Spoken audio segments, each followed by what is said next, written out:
Anthony for breakfast. Albany's 783 Triple M.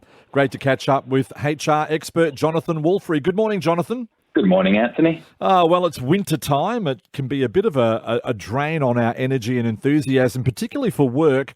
You leave from work, it's dark, you get home, you go to work, sometimes it's dark, you're stuck inside, there's storms, weather, all sorts of things, and it can really take its toll on our mental health. We need to really have a mentally healthy workplace all year round. Aside from the obvious, what are some of the reasons that it's good for an employer to create a mentally healthy workplace?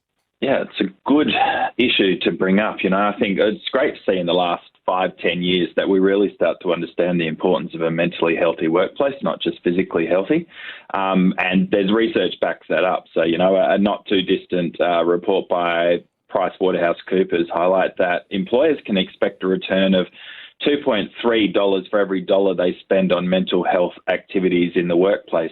Increased productivity, reduced absenteeism, reduced presenteeism, which is where people aren't really very productive at work, lower numbers of compensation claims, better attracting talent to the workplace, a whole range of reasons. And there's more and more evidence. It's not just this nice, warm and fuzzy thing. There's more and more evidence to show that for every dollar you do spend on all these activities, it pays off in spades, significantly so in organisations.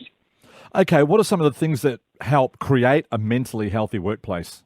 There's a lot that goes on in that. I think we really need to be proactive. And as you've mentioned in the earlier, there's no better time than winter to do it because it's a lot harder for employees to build that motivation and things like that. And when I say employees, it's great that employees take leadership and ownership of this kind of stuff as well, not just wait for their organisations to do it and all work together.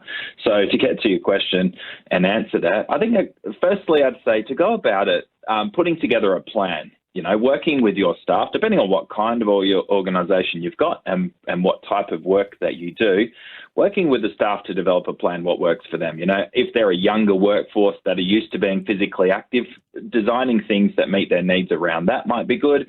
If it's an older workforce that don't want to replicate what they can do in summer outdoors, then we might have some things. So the first thing is to develop a plan with staff to see where they're there. Research will show that leadership really needs to be engaged and involved in this process, and everyone needs to have buy-in into the process. That's where you get your $2.3 back for every dollar spent in there. So having everyone involved there, and that might vary by different organisation and different workplace. But some of the things I see are creating opportunities for people to engage in physical activity together, indoors or outdoors. That mitigates. People can't go for walks at lunch often and things like that, so it kind of mitigates that kind of stuff. So the physical activity, mental health and mental health awareness. We see a lot of that in the workplace now, but we've got to keep pushing on that so people understand, what does depression look like? What mental health issues look like, and how team members can support people that might be going through some challenges at that point in time. And also looking at prevention, raising awareness as to how people can keep their own mental health safe and healthy in the workplace, how they might access support and how the whole organisation can get around them. So I guess just to summarise that briefly, get everyone involved, have a plan, everyone working together and really see what your workplace needs and go with the flow from what your workplace defines for you to do. Yeah. The main thing is everyone being involved and everyone, feeling part of it. And then the activities, it kind of don't matter in some respect. Yeah, really helpful. Thank you very much. HR expert Jonathon Woolfrey. We'll chat again next week, Jonathon. No worries. Look forward to it, Anthony. Thanks.